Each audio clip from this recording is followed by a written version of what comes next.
Olá, uma poesia milenarista voltada para a condição humana. O poeta e editor Raimundo Gadelha, nosso entrevistado de hoje, trabalha uma poética que se envolve com os mistérios universais, como a morte e a razão de se estar na Terra. No entanto, foge de uma leitura religiosa destes fenômenos. A ele interessa a alquimia que existe entre o passado e o futuro. E este é o tema de nossa conversa. Na Dica de Leituras, uma nova bitomania editorial. A gente analisa o livro branco organizado por Henrique Rodrigues e Rádio Beatles, de Clara Regui. O Leituras começa agora, conversando com Raimundo Gadelha.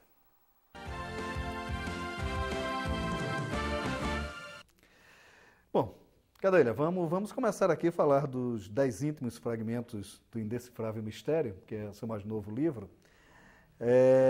Que é um livro interessante, porque você fala da trajetória de um homem, né? Os poemas eles vão se desencadeando desde as lembranças mais profundas, né? Quer dizer, como é que foi a ideia desse livro, como é que surge? Porque é interessante, foi um livro que me parece construído poema a poema na intenção de uma unidade, né? Exatamente, Maurício. Agora, o que eu coloco como sendo muito interessante é que até o quarto ou quinto poema não existia a menor intenção de eu escrever mais um livro. Eu fiz o primeiro poema, que é A Liberdade Sob o Sol, tá? Que é um poema longo, e senti que aquele poema ele não estava completo. Embora ele tenha o que nós podemos chamar de começo, meio e fim, ele se encerra em si mesmo, mas ele deixava algumas portas abertas, ele pedia continuidade. Aí eu escrevi o poema seguinte, tá?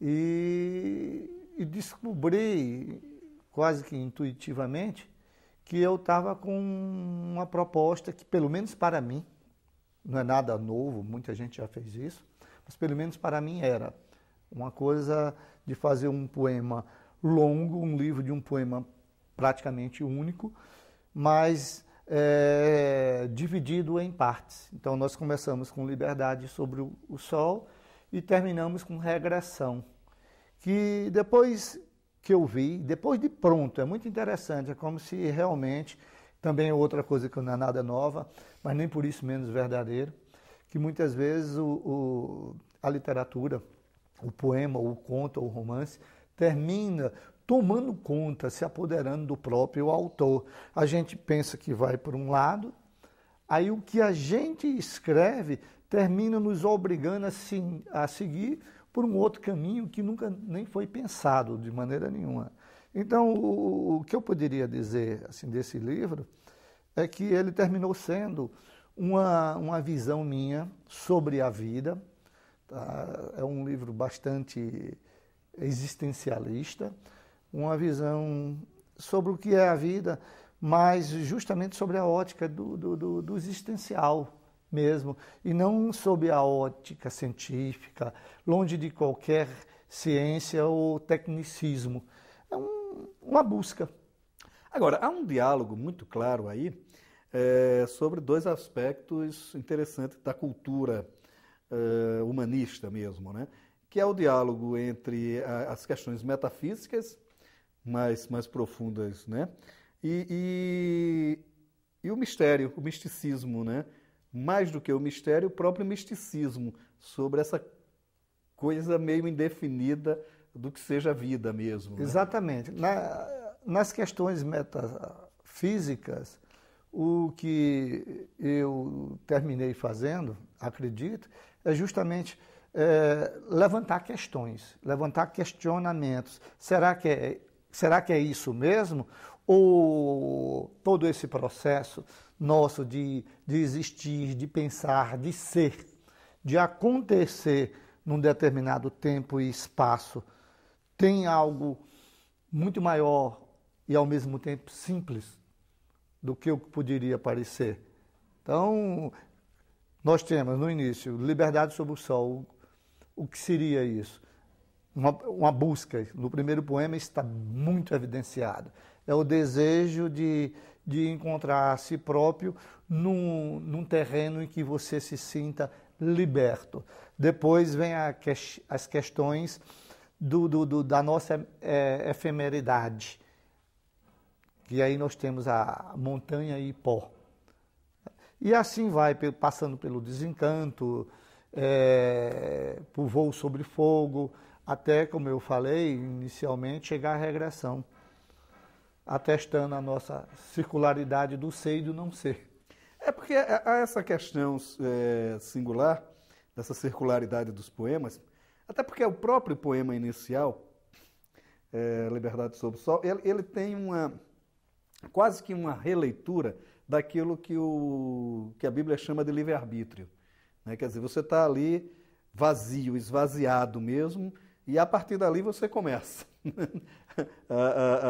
Há uma metáfora muito interessante, que quando os soldados de borracha chegavam à Amazônia na década de 40, ficavam de quarentena numa ilha em frente a Belém, era chamada de Ilha da Consciência, porque a partir dali era a Amazônia. Você deixava a consciência e a partir dali... Deixava a civilização para trás. A partir dali... Então o seu homem surge mais ou menos com isso, ele chega esvaziado, a partir dali é com ele, né? Quer dizer, há essa quase que releitura, digamos assim, do processo do livre-arbítrio. Exato, mas nunca de uma forma intencional. Por isso que me impressionou assim, bastante eu ver o resultado, eu ver o livro pronto.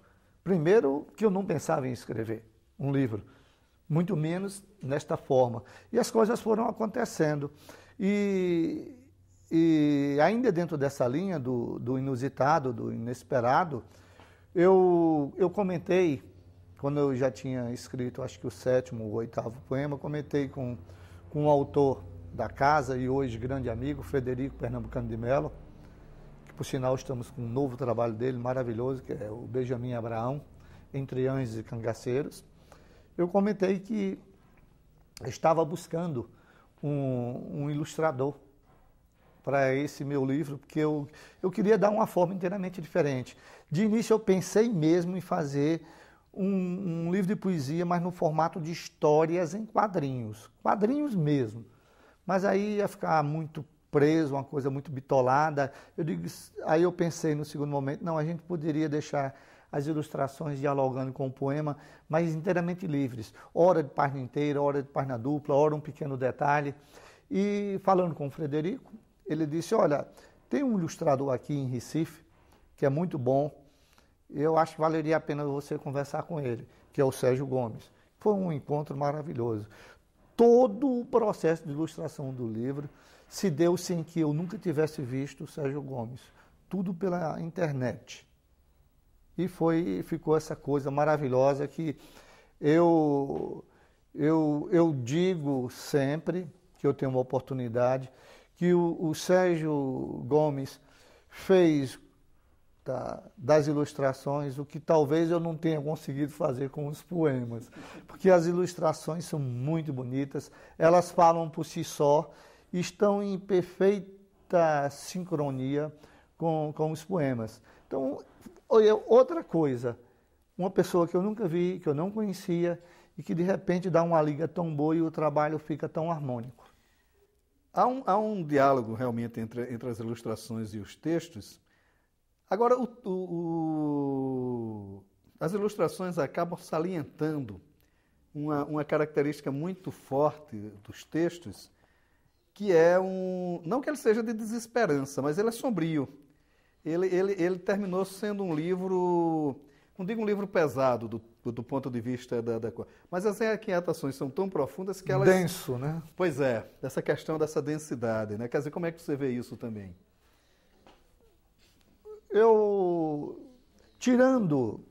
Excetuando, né, os Tancas, a minha poesia, no geral, é uma poesia de inquietação mesmo, é uma poesia de busca, é uma poesia de fundo em cada sentimento, de tentar se encontrar e encontrar o outro. E o Sérgio talvez seja parecido, embora trabalhando com uma outra arte, tá? Que é a da ilustração, a do desenho, a da pintura. Mas eu acho que há uma convergência muito boa do ponto de vista artístico. Agora, reconheço, tá? Admito, que é um livro que alguns poemas em especial podem até passar uma mensagem de uma certa desesperança diante de tudo que a vida nos expõe e que nós, querendo ou não, somos forçados a contemplar, aceitando ou não. Uma outra forte característica do livro também é a questão da lembrança, né? A lembrança está muito, muito presente aqui, né? Trabalho mnemônico mesmo, aquela coisa de tudo que foi sendo construído ao longo do processo de formação desse alter ego seu aqui. Exatamente. Né? Quer dizer, como é que entra isso também no poema? Eu tive a sorte, tá? Ou talvez até a infelicidade de não me ater muito às raízes, até por conta da profissão do meu pai, que era funcionário público federal, trabalhava no DENOX, Departamento Nacional de Obras contra as Secas, e por essa razão nós mudávamos frequentemente de cidades. Eu morei praticamente em todo o Nordeste. E isso é bom porque ele dá uma certa desenvoltura, uma certa segurança, um certo desapego. Por outro lado, pode ser ruim, justamente porque não dá oportunidade de que nós possamos desenvolver raízes, amizades, vínculos mais fortes. Se nos prepara para o mundo, pode também nos tornar, de uma certa forma, menos sensíveis para as coisas mais simples. O livro, de uma certa maneira, mostra tudo isso, essa questão assim da trajetória, essa questão da grandiosidade do mundo, dos espaços, crescendo de uma forma desordenada. Tá? Logo no começo do livro, a frase, os versos iniciais são bem emblemáticos disso, quando diz: grandes cidades vivem dentro de mim, sanguínea intimidade que de todo desconheço, quer dizer, nunca tive tempo para conhecer verdadeiramente o todo de cada coisa, né? Foi muito passagem, um turbilhão muito intenso. Bom, mas o livro aqui está marcado como uma das fortes características das escrituras, que é a sua editora, que é essa coisa do trabalho, o livro como arte, como objeto de arte, né? Quer dizer, como é esse trabalho dentro da escritura? Como é que vocês trabalham esses livros? A Escrituras nasceu com essa proposta, tá? Tanto é que o nosso slogan é Escrituras, qualidade em conteúdo e forma. Eu, antes de me transformar em editor, eu sou também jornalista por profissão, mas nunca, por profissão não, por formação, mas nunca exerci mesmo para valer, a não ser em curtos momentos da minha vida.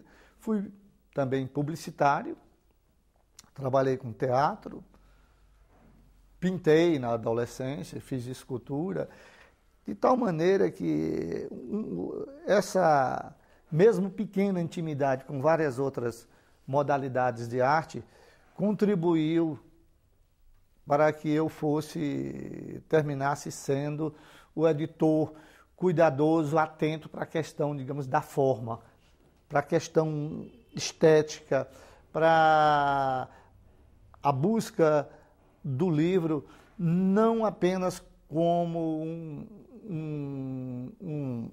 uma ferramenta de conteúdo, mas em si mesmo encerrando uma obra de arte, um objeto de arte. A Escrituras nasceu assim. Temos livros que se encaixam plenamente dentro dos formatos convencionais, 14 por 21, capa 4 por 0, uma por uma cor. Temos bastante, mas o que nos agrada mesmo, o que nos dá prazer, satisfação, é fazer livros como esse, como o do Estéticas de Couro, Estrelas de Couro, A Estética do Cangaço, do Frederico Pernambucano, o livro Falo de Fogo, da Helena Armon, e tantos outros. Agora, como é que está esse trabalho da edição também? Porque você também agora começou a trabalhar, mas você trabalhava muito com poesia, não que você tenha parado de fazer isso, né? Acho que você que deve mais publicar poesia hoje em dia. Né? Sem qualquer dúvida. A Escrituras Editora, hoje, com os selos que nós adquirimos, Girafa, Girafinha, a Arte Pau Brasil, que é editora, e também livraria virtual, somando todos esses selos, nós temos cerca de 1.000 títulos publicados, dos quais mais de 300 títulos só de poesia. Eu acho que não tem nenhuma editora no Brasil com 300 títulos de poesia em seu catálogo. Agora, quer dizer, e como é que fica essa questão do mercado? Porque sempre há aquela coisa, poesia não vende, né? Quer dizer, como é que fica a questão do mercado aí? Cada vez mais difícil, Maurício, tá muito complicado, tanto que nós já chegamos a lançar títulos de poesia com tiragem de 2.000 exemplares, 1.500 exemplares. Hoje o normal é a tiragem de apenas 1.000 exemplares e mais comum, ainda é uma tendência que cada vez se fortalece mais, 500 exemplares. Ainda assim, não conseguimos dar escoamento a toda a produção, de tal maneira que o autor se esmera, se esforça bastante no lançamento, para ver se no lançamento uma boa parte da tiragem já é vendida. Nós tentamos muito vender para programas de governo, para bibliotecas, escolas, porque se dependermos só do circuito comercial, não conseguiremos muita coisa não. Agora, e essa é uma nova tendência também da editora em buscar autores de ensaio, como Frederico Pernambucano de Melo, que vocês lançaram. Você falou agora também do livro do Benjamin Abraão, Entre Anjos e Cangaceiros. Um livro maravilhoso. Eu estou lendo esse livro com muita avidez, ainda na tela do computador, né? Porque nós estamos começando a trabalhar o livro agora. A nossa previsão de lançamento é para outubro. E como é esse trabalho que vocês estão fazendo com livros de ensaios também? Que também é um outro ramo editorial aí meio que complicado, né? Mas aí é bem mais fácil, tá? Bem mais fácil, principalmente quando pegamos autores de peso, como o Frederico Pernambucano de Melo. O livro dele também, um outro livro dele, o Guerreiros do Sol, vende bem. Tá? Tem ainda Guerra Total de Canudos. O Estrelas de Couro, do qual já falei, é um sucesso editorial, um capa dura, um livro grande, bonito. Tem inclusive um bordado, que é uma reprodução da alça do Bornal de Maria Bonita. E são coisas extremamente gratificantes quando a gente vê que tudo termina dando certo. O conteúdo é maravilhoso, que o Frederico é um dos maiores pesquisadores do cangaço do Brasil e acredito que do mundo. A forma com que ele foi feita o transformou num livro belíssimo e o resultado de venda é também ótimo. Então esse é o melhor dos mundos. Ele até conta uma história interessante que no Guerreiros do Sol ele comenta sobre a estética do cangaço, que o cangaço criou uma estética. Ali é o começo, né? A semente. Aí acho que o Ariano Suassuna que disse a ele, e por que você não escreve sobre isso, já que você anunciou aqui? E ele acaba fazendo o livro. Exatamente. Né? Ele reconhece isso na própria introdução dele. Ele é muito grato a Ariano Suassuna, que escreveu a apresentação, um texto magnífico. Né? Ele diz que se ele não fosse o palhaço de picadeiro que é, o artista de circo que é, seguramente o Estrelas de Couro era o livro que ele gostaria de ter escrito. Não, e é belíssimo mesmo o livro. Cadelha, obrigado por sua participação aqui no Leituras. Mais uma vez, muito obrigado. Obrigado a você, Maurício, por estar sempre a serviço das artes, e em especial da literatura. Obrigado. Trabalhar com ícones da cultura certamente é um desafio e um fascínio para todos os escritores. Talvez isso explique o fenômeno das antologias temáticas. Depois de reunir escritores em torno das canções da Legião Urbana, o escritor Henrique Rodrigues volta à carga. Desta vez, são 20 autores que escrevem contos inspirados nas canções dos Beatles. O livro branco, lançado pela Record, se pauta pela diversidade. Todos tiveram liberdade para escolher a música com a qual deveria trabalhar. E, embora o universo seja comum, os estilos e as ideias se confrontam. Há, no entanto, além do Quarteto de Liverpool, um elo entre todos os trabalhos, o fascínio por um universo de liberdades e ousadias. A grande maioria dos personagens está passando por um processo de angústia exatamente por ter perdido o espírito que dominou os anos 60 e 70 do século passado. E esta névoa saudosista faz do livro branco um conjunto de textos formatados pela esperança. Há angústias, sim, mas todas muito bem embaladas pelas canções ícones, pela universalidade de um som envolvente e mítico. Coincidentemente, revisitar os Beatles foi também a pedra de toque do novo trabalho da escritora Clara Arregui. Seu mais novo livro é também um passeio pelo universo criado pelos quatro rapazes. No entanto, Rádio Beatles, lançado pela Outubro, ganha uma dimensão bastante densa ao criar paralelos entre o passado e o presente, fazendo do livro uma espécie de lamento ao bonde que se perdeu. Seu protagonista, o engenheiro Caio, está próximo de fazer 50 anos e equilibra uma crise em um casamento já longevo.